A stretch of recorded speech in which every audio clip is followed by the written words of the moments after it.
Hello everyone, I'm the Sneezing Monkey and today I'm going to talk a little bit about Black Ops 2. I made a video I think 2 weeks ago where I was talking about my expectations and what I was hoping to get from the game. Now it's released and now I just want to make a little video about how my expectations actually matched up with what Treyarch delivered. First of all, a little disclaimer, in this video I'm only addressing the multiplayer mode. There is nothing about the single player because I haven't played it yet. Just didn't get through to it and my focus is always the multiplayer, so please consider that. Altogether, I've broken down what I like and what I didn't like into pros and cons, and during the video I'm just going to go through those and just give you a bit of an idea because maybe you are considering to buy it, and obviously it's not the cheapest game and the Call of Duty games rarely get cheaper in any Steam sales or something, so maybe this video can help you to make a decision if it's the right game for you.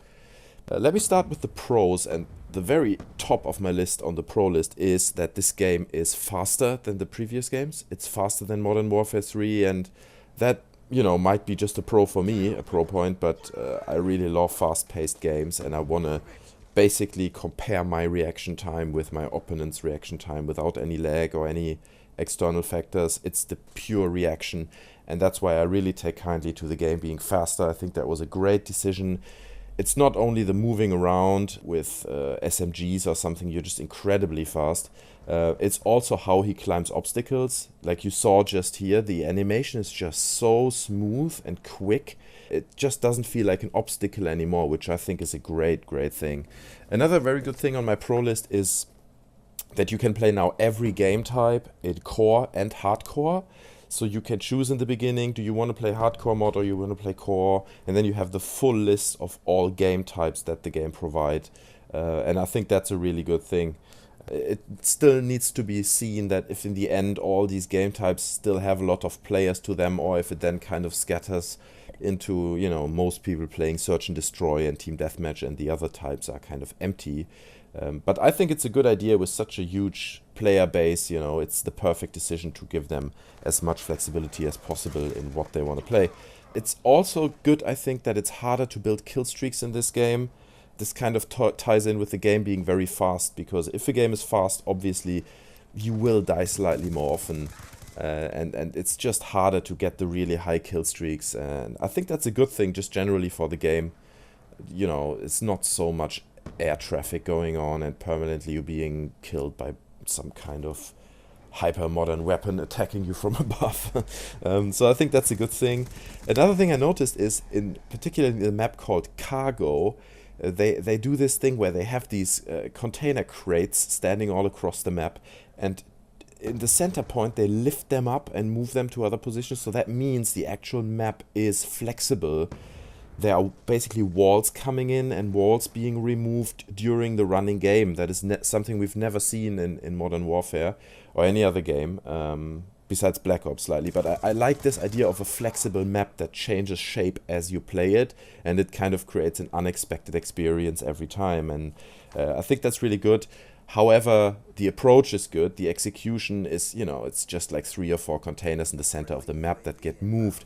They should have pulled that off on a bit larger scale in terms of, you know, the whole map being rearranged permanently. I think that would have been a bold step, but a good one. And the next thing that I've also pointed out in my expectations video about Black Ops 2 before the release is that I really hope that it's unique from Modern Warfare and the other Call of Duty games, and that it really is. I have to say, when you first pick it up, the controls feel slightly different, the weapons have a very unique feel to them, and I like that because it gives the game a very personal touch. It's not just another clone of Modern Warfare. No, you know, even it plays in a futuristic scenario, it still has his own uniqueness, and I think that's a really good thing. And to be honest, that's where my pros list ends.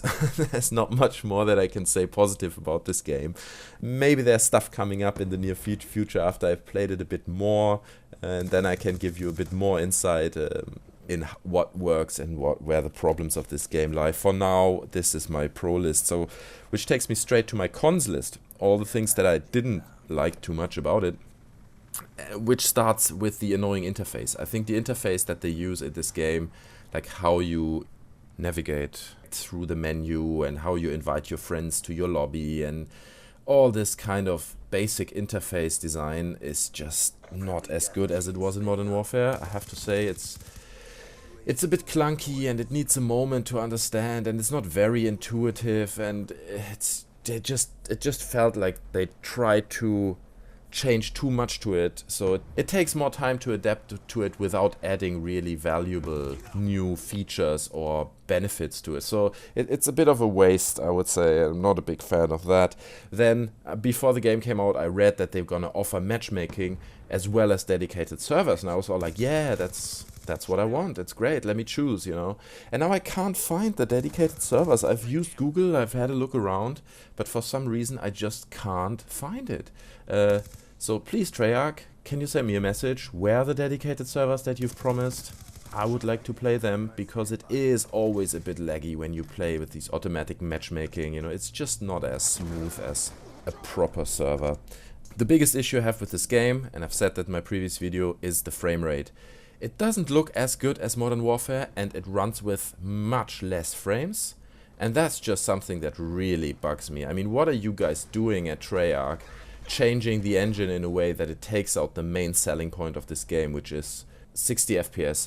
So I had to scale down my resolution here to, I don't know, 1200 times 960 or whatever it is, just to get it run with the 60 FPS that I need to be competitive. And I spoke to all my friends, it's the same. It was the same in Black Ops 1, and that just really bugs me. Why did you guys not fix this? This is something you should have addressed in the very first place. This game has to run smooth. The community on a big scale said it doesn't, so we have to fix it. Priority number one. You didn't, sucks, fail. Next point, it doesn't tie into the Steam network. It's not a problem for any console player, but for me as a PC player it sucks. I want to go into my Steam friends list, click join player, and I'm immediately on the server. No, now I need to use this in-game menu, which, like I said before, is not really intuitive and sucks. Not the best decision, Treyarch, there. The level design is alright, but it just feels a bit like they didn't put too much time into it. When a new map, I don't know, like Piazza or something came out in the Modern Warfare 3 DLCs, you can be sure the map is made with love, and you have little details laying all around, and compared to that, these maps that you deliver in this game are just not fully there yet. It looks a bit like you didn't take the proper time to get it 100% correct. So I hope that maybe in the future, in the DLCs that are to come, you might address that. But like I said, it's not the main issue. As long as the game runs smooth, you can have simple maps, but it doesn't tick any of those boxes. So overall, not the biggest fan of Black Ops 2. I'm gonna play it. It's not a bad game, but I think it can't live up with the previous games that were released in the last years. And overall, it's just a bit sad to see that Treyarch ruined now what they built up with Black Ops 1, which was a really unique and quite great game. And anyway, guys, thanks for watching the videos. Please share your opinion under my video. I would love to hear what you are thinking, if you agree or disagree. Thanks, guys. See you soon. Bye.